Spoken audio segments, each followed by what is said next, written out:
तो नमस्कार मेरे प्यारे सभी भाइयों, सत श्री अकाल, जय हिंद, वंदे मातरम, वालेकुम सलाम, सलाम वालेकुम and everything else which you want in your life you should achieve that. तो भाई मैं आ चुका हूँ वापस, कम बैक कर चुका हूँ वापस, क्योंकि मैंने प्रॉमिस किया था कि मैं भी एक स्टूडेंट हूँ, मैं भी कुछ अपनी पढ़ाई को लेकर रिलेटेड चल रहा हूँ।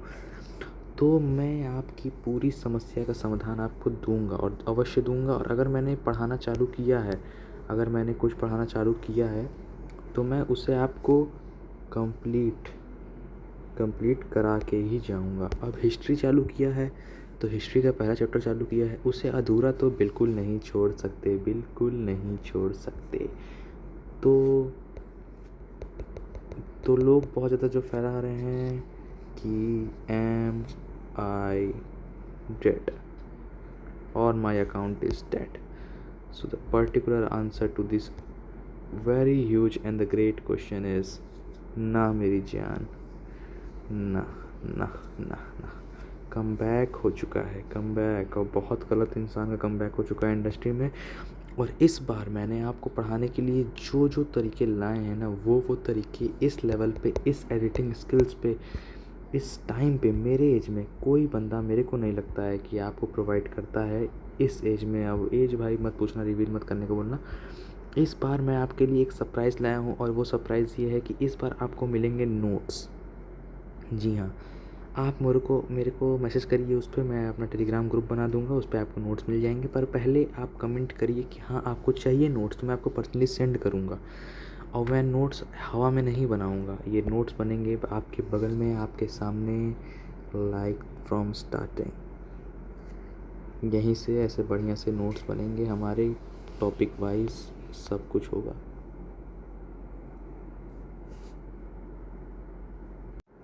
नेशनलिज्म,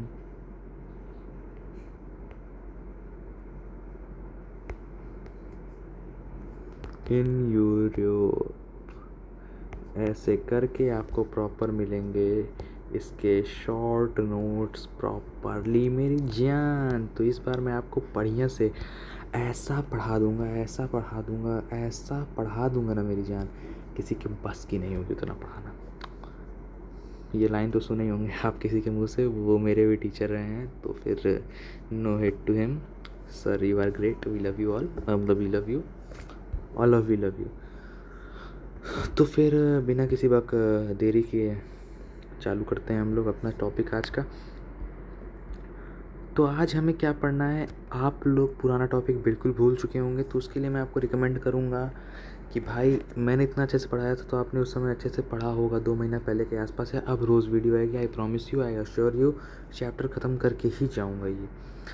अब जो रोज़ वीडियोज़ आएंगी मेरे मेरे आपके पास, तो फिर रिवीजन थोड़ा सा कर लो जो बुक में मैंने बनवाया है, उसके बाद से हम लोग आज चालू करेंगे।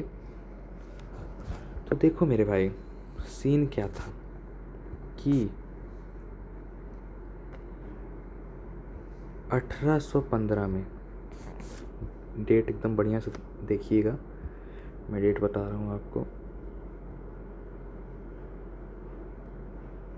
1815 के समय में, यार ये तो ख़राब वाला ले लिया, नहीं ठीक है ये भी। 1815 के समय में जब आपका नेपोलियन बोनापार्टे हार जाता है, किससे हारता है ये भी जानना ज़रूरी है। तो वो हारता है आपके बड़े महापावर्स, और शॉर्ट में बोला जाए तो गुंडे। गुंडे कहाँ के? यूरोप के गुंडे। प्राग करके याद करिए आप, Prague, Prussia, Russia, Austria and Britain, ये 4 महापावर से जब ये नेपोलियन हार जाता है, युद्ध में हार जाता है, तो फिर जो यहाँ के लोग होते हैं एक नई ट्रीटी करते हैं। क्या करते हैं? एक नई ट्रीटी करते हैं। वो ट्रीटी कहाँ होती है? वियना में होती है। कभी कभी क्वेश्चन आ जाता है, चलिए छोड़िए अभी बताते हैं। ट्रीटी वो वियना में थी, ठीक है। और वहाँ पे 1815 की ट्रीटी में क्या चीज़ें थी कि जो चेंजेस अंडू करने हैं, मोस्ट ऑफ द चेंजेस जो कि नेपोलियन बोनापार्टे ने आपके फ्रांस में या फिर यूरोप में लाए थे, उन चीज़ों को अंडू करना है, मतलब ख़त्म, वापस जैसे पहले चल रहा था वैसे करना है। तो सीन ये होता है हमारे साथ कि अंडू करने के चक्कर में वहाँ पे क्या नाम है, जो आपकी फ्रांस होता है, उसकी बाउंड्रीज़ पे, अगर वो फ्रांस जैसे है तो उसकी बाउंड्रीज़ पे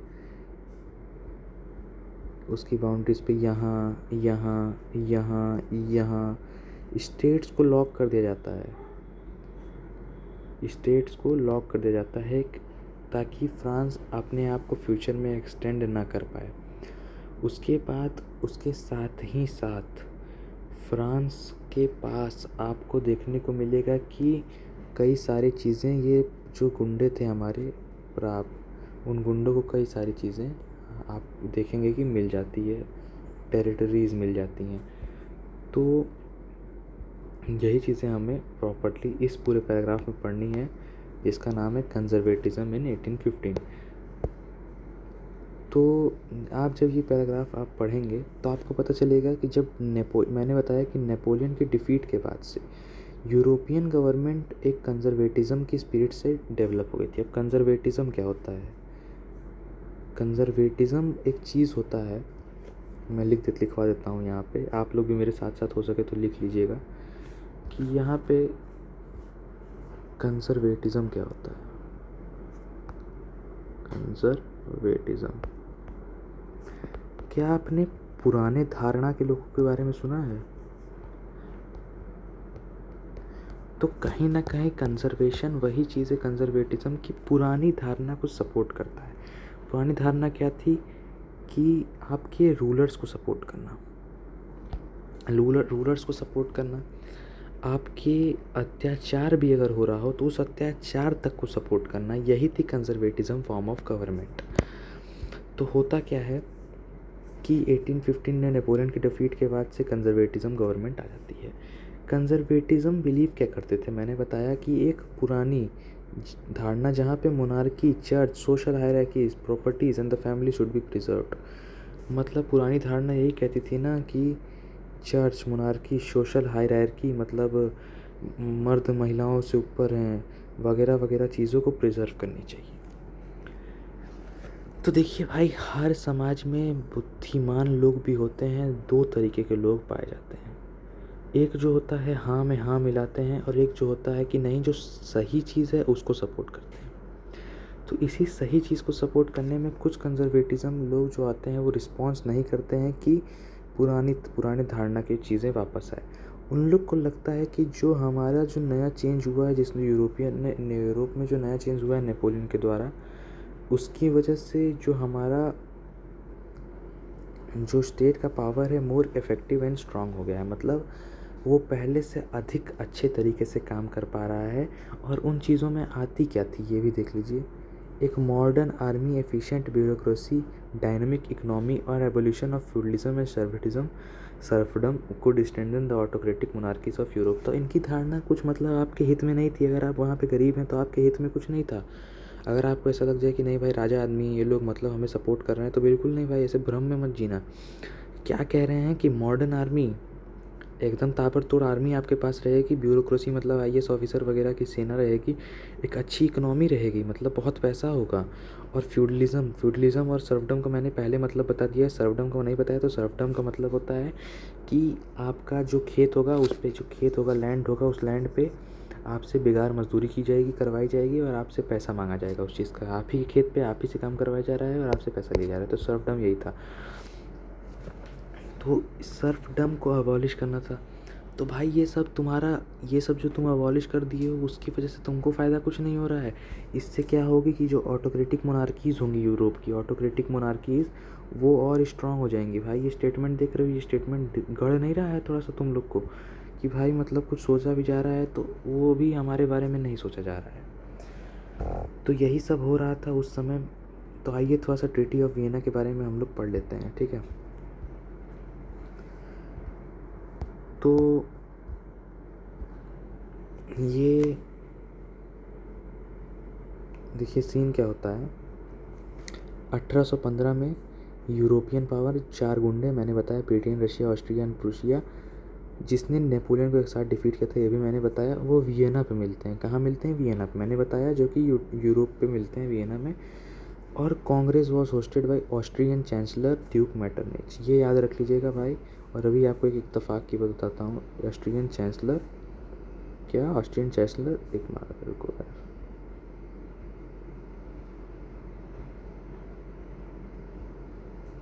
ऑस्ट्रियन चांसलर ड्यूक मैटरनिच।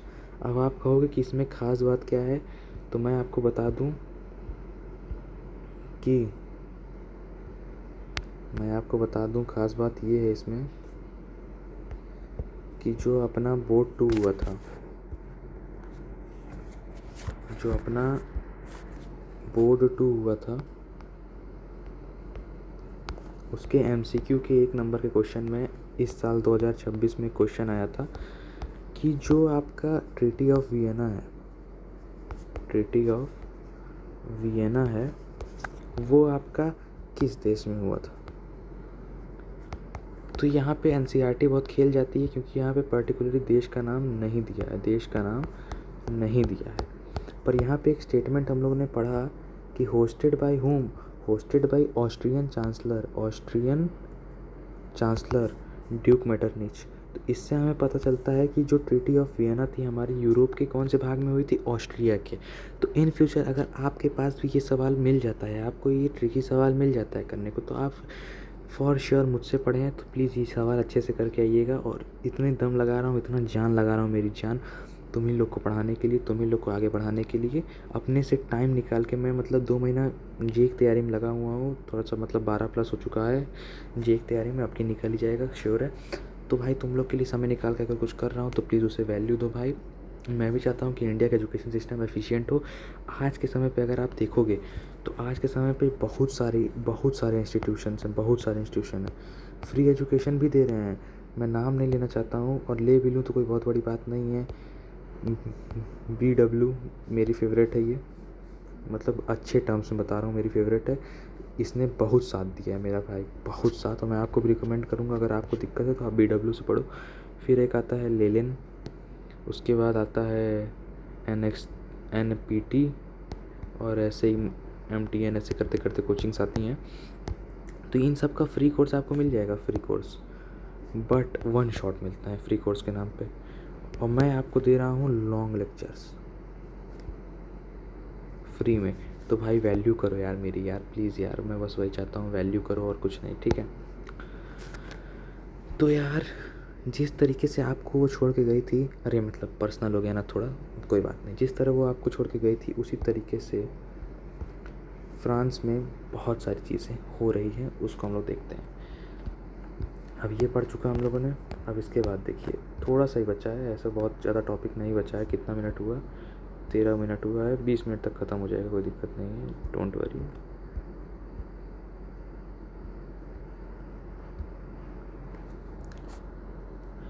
अब इस ट्रीटी ऑफ वियना में क्या था?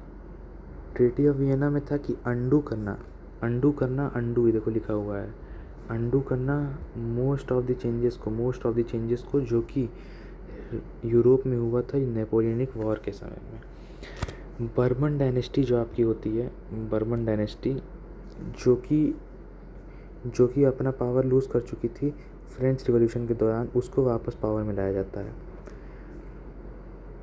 उस टेरिटरीज़ को छुड़ाया जाता है जो कि फ्रांस नेपोलियन के अंदर फ्रांस ने जब्त किए थे, ठीक है।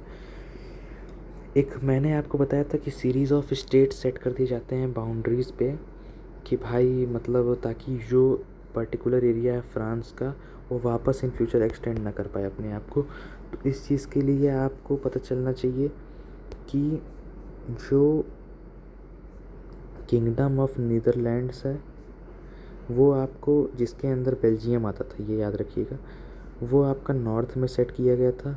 कहाँ पे? नॉर्थ में, फ्रांस के नॉर्थ में, ताकि फर्दर एक्सटेंशन ना हो पाए। जेनेवा जो कि पिडमॉन्ट में था, वो साउथ में ऐड किया गया था। प्रूशिया और सैक्सोनी के पार्ट्स, प्रूशिया और पार्ट्स ऑफ सैक्सोनी प्रुशिया को पार्ट्स ऑफ सेक्सोनी और new territories on western frontiers. Western frontiers पे प्रशिया को नए टेरिटरीज मिलते हैं और पार्ट ऑफ सेक्सोनी मिलता है। और जो रशिया होता है, यहीं पे दिया था भाई, हाँ, ऑस्ट्रिया को नॉर्दर्न इटली मिलता है। बट इसमें एक बहुत इंपॉर्टेंट सवाल आ जाता है कि ऐसी कौन सी चीज़ है जो कि 1850 में ट्रीटी ऑफ वियना कांग्रेस के समय में अंडू नहीं की गई थी, तो वो था जर्मन कॉन्फ़िगरेशन ऑफ 39 स्टेट्स। बहुत बढ़िया से याद रखिएगा, नाक मत कटवाइएगा। जर्मन कॉन्फ़िगरेशन ऑफ 39 स्टेट्स को अंडू नहीं किया जाता है और पार्ट ऑफ पोलैंड को दे दिया जाता है उसको, रशिया को। मैंने बताया था रशिया।